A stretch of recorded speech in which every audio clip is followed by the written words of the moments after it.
Welcome back to the Fuck It All podcast for modern women redefining it all. Today, I am sitting down with my wonderful friend, Executive Director of Her Term, Han Pham. Welcome to the show. Thank you.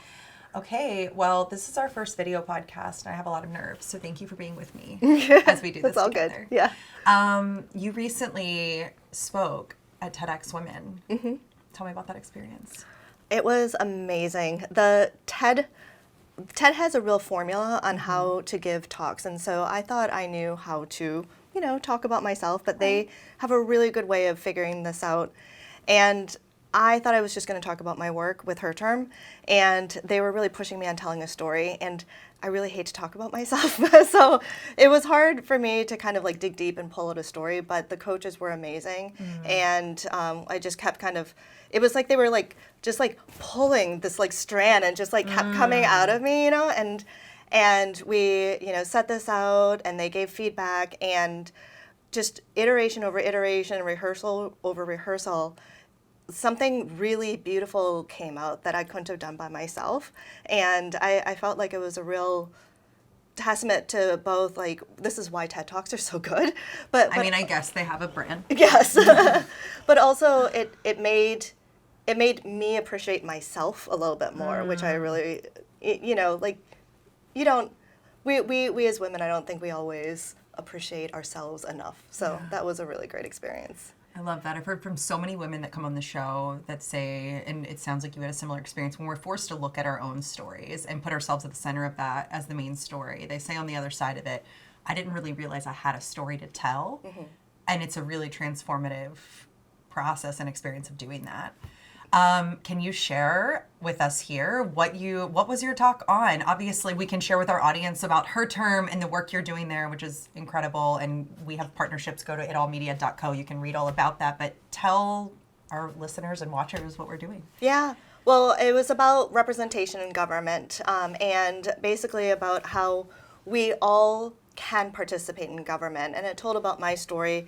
And basically, I come into this not from a political background. I'm just a regular person who got really pissed off about what was happening in the world, and told some personal stories about how I specifically felt really threatened because of all this anti-Asian rhetoric coming out of the Trump administration, and thinking about the Japanese internment camps and thinking, what if they took me to a camp? And so that was really, really poignant for me, especially thinking about my family and my small kids, and how that I turned that fear and anxiety into action. And now I'm working at Her Term, helping women get elected, and we turned Georgia blue in 2020, and so we're really working on doing a lot more. And it was just trying to encourage people to understand their own power and their own value, that they can make these changes too. Amazing. Her Term, for those that may not be familiar, the way I understood it, that you've explained it to me, and so I'm going to make sure I do it justice, is that after the 2016 election, so many of us, I think especially women, were sitting here angry. I think, you were frustrated, scared, and so one, I really love that you say you put that fear into action. So often, I know Katie coaches me all the time. She comes from more of the social impact world. And sometimes when I look at the whole picture, I'm just like, I got to lay in bed and go to sleep because this is too much. And it's okay. You can do that. Thank you. Needed that today. But she says, like, focus on the one. That's where you have to start. And so after the 2016 election, you all then had a grassroots effort to get more women in public office. And I know some of the conversations we've had with your candidates, many of these women are first-time candidates. To be a first-time candidate at all in today's world, I find to be terrifying. Yes.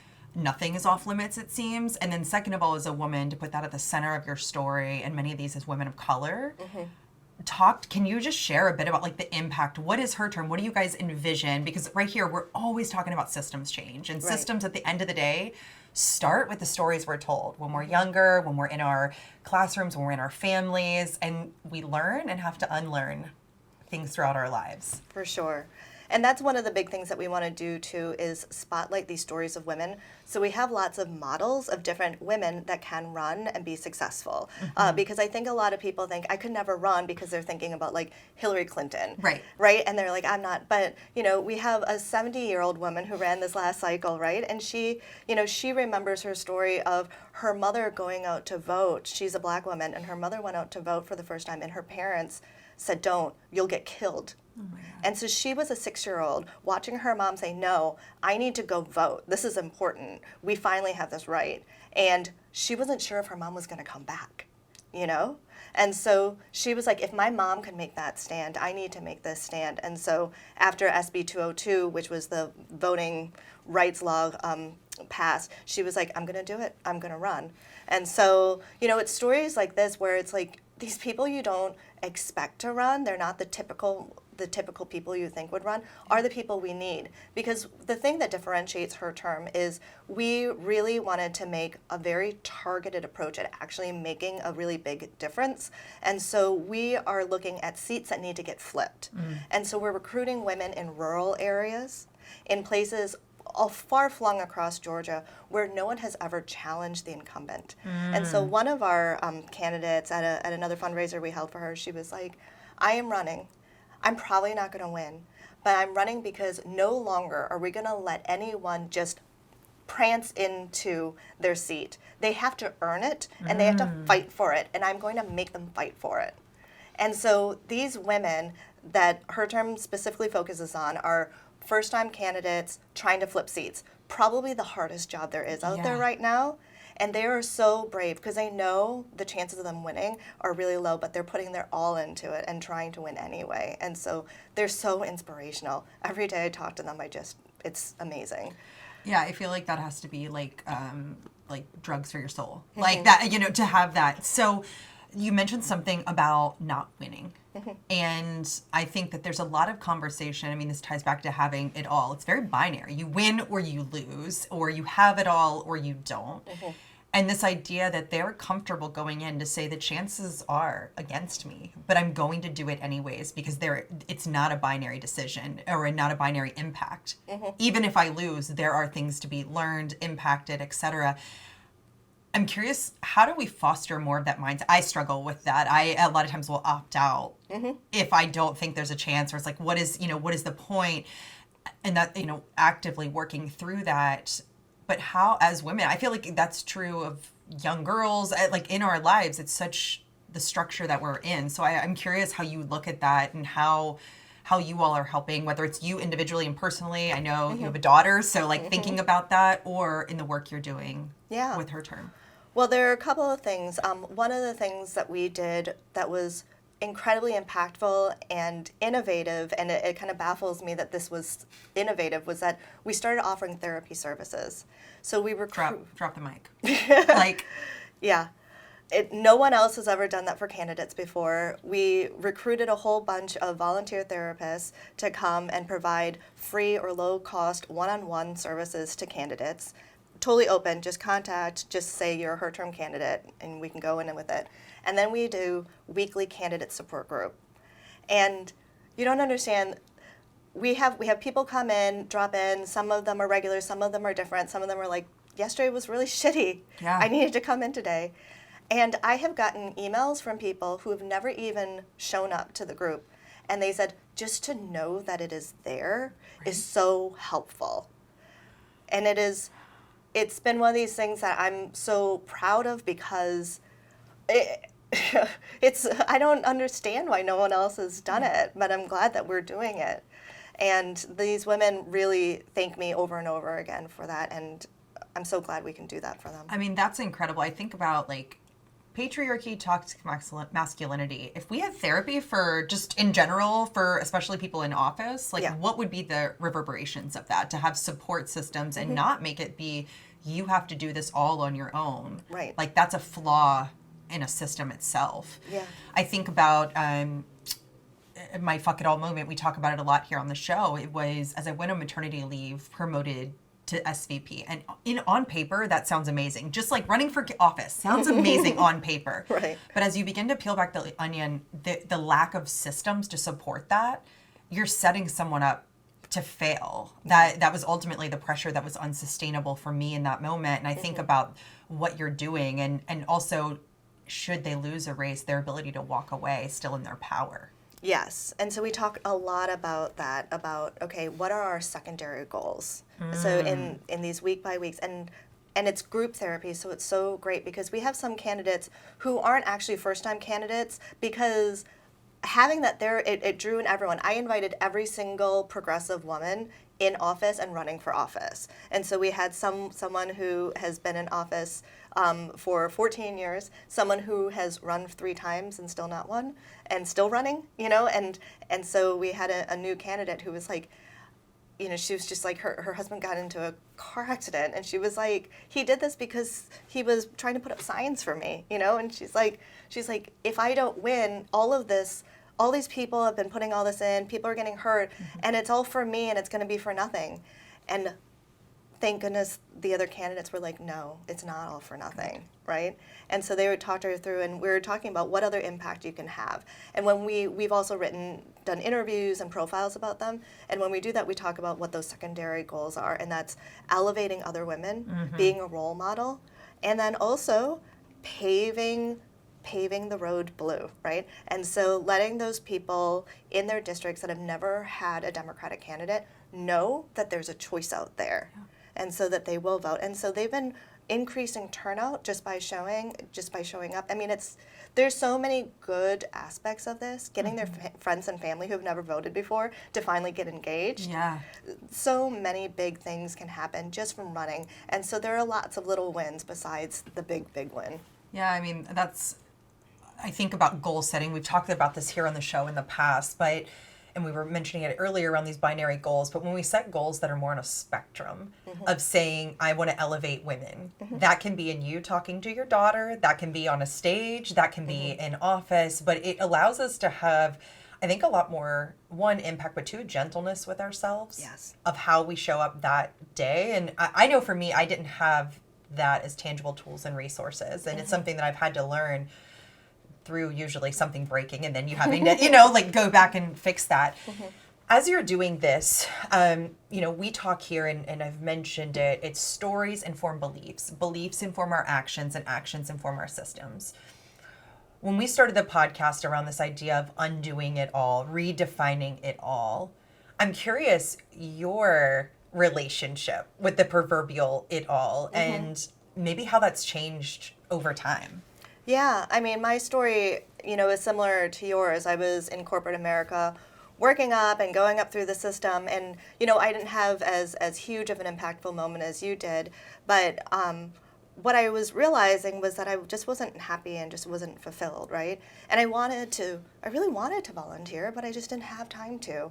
And I really wanted to go do all these other things, but I was like, I can't, because I have to be in this job and I have to succeed and I have to get the title. And when I was on maternity leave and layoffs happened, and so I got this, calendar notice on that was just like, okay, come join us. And I was like, I'm definitely going to make this meeting, even though I'm on maternity leave. And of course, I knew they were like, we've eliminated your department. And so we'll all need you to all reapply to the new job that we have. Okay. And I was like, excuse me, I think I need severance. And they're like, oh.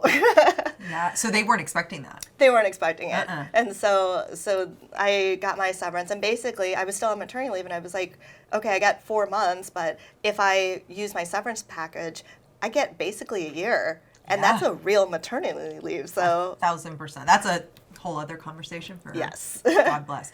So you ended up taking the severance. So I took the severance, and it took me so long to finally shed the corporate anxiety. I remember I'd be on the playground with the kids playing around, and I just pick up my phone and keep checking. I'm like, what am I checking for? Right, the muscle memory. Yeah, it was like, no one's contacting me. But that anxiety was there, and so I was like, okay. And so then I started just leaving the phone in the car, because no one's trying to contact me. It doesn't matter. And I started kind of unlearning all of that stuff. And I realized that, this stuff about, at my company, when you got promoted, you got a parking spot. So I was like, oh, I can't wait to get manager so I can get my parking spot. And then if you get director, then you get an assigned parking spot and that's covered. And then if you get to be a SVP, you get to have a free car wash. And and then it was the same thing with the offices, right? So you would get a cubicle, you get an assigned office, you get an office with a window, you get, all these things with, climbing the ladder. And I realized that all I was working hard for was like stupid perks like that. And I was like, that's so meaningless. And so when I started to really feel like, okay, I was looking for jobs again, I interviewed with all the same jobs. All of my everyone who I worked with before called me. Every single SVP I'd ever worked with called me for another job. And I was like, no. Yeah. I did the interview process and I just realized that just wasn't what I wanted to do. Yeah. And so I started to just like really explore like how can I really spend my time to really feel good, and met up with some wonderful women who had some great advice about different organizations that were out there that would really speak to me. And they're organizations I still work with. Her Term was one of them. And then the other one was the Global Village Project, which is a school for refugee girls. Amazing. Because my parents are refugees, and my mom, she didn't get to go to school. She had to stop school at 2nd grade. Oh my gosh. And all of my life, she was like, education is so important. You have to get education. And so this school is like the school my mom should have had. I love that. Yeah. So I started volunteering, and now I'm chair of the board. And what I realized was I thought that volunteering had to be like, you had to like, pack lunch bags, or you had to like, do I always stupid think things. of it as two lanes. I either think it's that, or you have to be so rich, of like large scale philanthropic giving, and it's like there's a lot of middle ground. I'm just learning this literally over the past probably year. Yeah, it's so true, and actually all of my skills from business are directly applicable to board service, and so all of that stuff that I was feeling at work about, okay, I'm gaining all these skills. How am I getting myself promoted? Are people recognizing me? All of a sudden, I go into this nonprofit with these skills, and they're like, "Oh my God, thank you." They're like, "We needed someone to be able to do that. You are so efficient. We don't know how to be efficient, Yeah. And so that felt really good. And then the kind of promotion that I was looking for, I actually ended up getting by working up through the ranks of being on the board, and now I'm board. And so like these titles are still there. Did you get the parking spot though? I do. I have my own special, and I have my little name tag, which my daughter loves. My daughter, she brought her little friend into the house yesterday, and she's like, "Look at this name tag from my mom. It says board chair." Oh my God.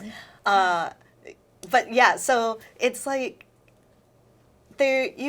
it's not like if you leave the corporate life, you don't get those things. They just look different, and they feel better, Yeah, they look different and feel better. God, that could be like the name of this episode. It looks different and it feels better.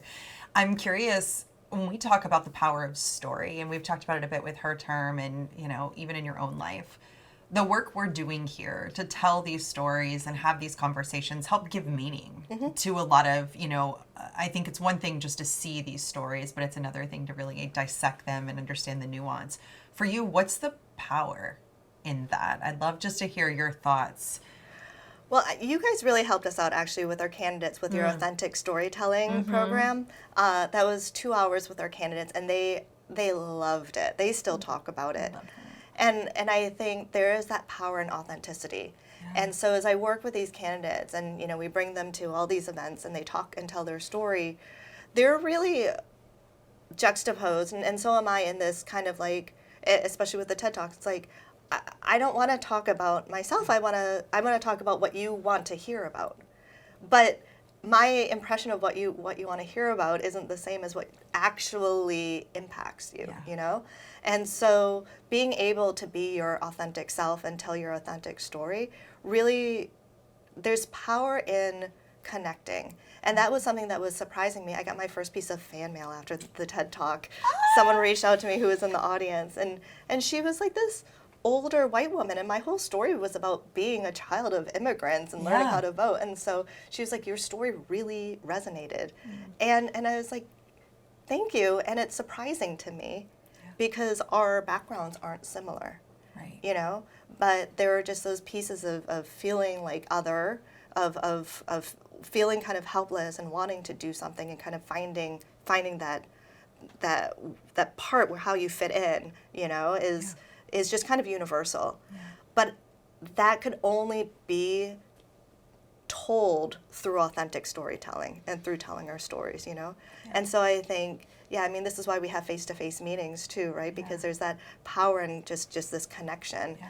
And that's why social media is like, you know? Right. Like, It has its limitations there. Yeah. A couple rapid fire questions. What's your favorite part of being a woman? Oh my God, I loved being pregnant. I loved being able to have a baby, and just that whole process was just amazing. What makes you feel in your power? You know, Other than being a badass on a TED stage. I think just I love being organized, and I love it when everything kind of works according to plan. Yeah. And it's just order really makes me feel powerful. Right. Well, on the flip side, when things are totally chaotic, not in order, finish the sentence for me. When my power is shaken, I need to take a break. I need to sleep, and that's one of my. I feel like when people would joke about like, what are your superpowers? I would joke, my superpower is being able to take the power nap. It was so good in college. My roommates were like, how can you do that? For 15 minutes, I'm like, I just need to. I just know my batteries need to be recharged. Yeah. And so like when things are bad, I have just learned to adapt to just like shut it down and bring it in tight and just sleep it off. And just that is what I need to do. And it may be for 15 minutes and maybe for 3 hours. Recently, it's more like 3 hours. I mean, you've had a lot going on. But Yeah. and I accept that sometimes I need to just like shut it all down, and it's okay. Yeah. How do you define today having it all? I define it as having enough in all of my little buckets. Like I visualize myself as kind of like this is my personal life, this is my like professional life. You know, these are these other things that I have that are my interests. And as long as none of them are empty, they don't have to be overflowing. But as long as, you know, I don't have a bucket that's leaking, there's nothing that I need, I'm good. And I'm really content and happy. You know, going back to always needing these like titles, like I don't feel that desire anymore to like, that felt like such a hollow, empty feeling of just like, you know? Yeah. And so now like my buckets feel full, like I feel fulfilled in all these little places, but there's not too much of anything. And that I think is having it all. You know? Yeah. I love that idea of enough. I think that so often I don't want to do too much or I want more, but this idea that there's just enough and that sometimes they're overflowing and sometimes there's just a little bit of, you know, rainwater in there, we'll say. What is one thing you would tell your younger self? Oh my God, don't marry that first person. That is the second time we've gotten that answer, and I mean, sound advice. And on the flip side, looking at future Han, what is one thing you hope for yourself?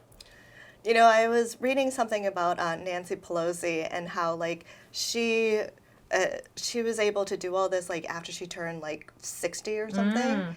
And I admire all these badass women who are badass through, you know, their later years. And I hope that I stay badass as like even older. Like I don't want to retire and be like just like quiet and in my house. Like I want to keep kicking ass. Still making noise.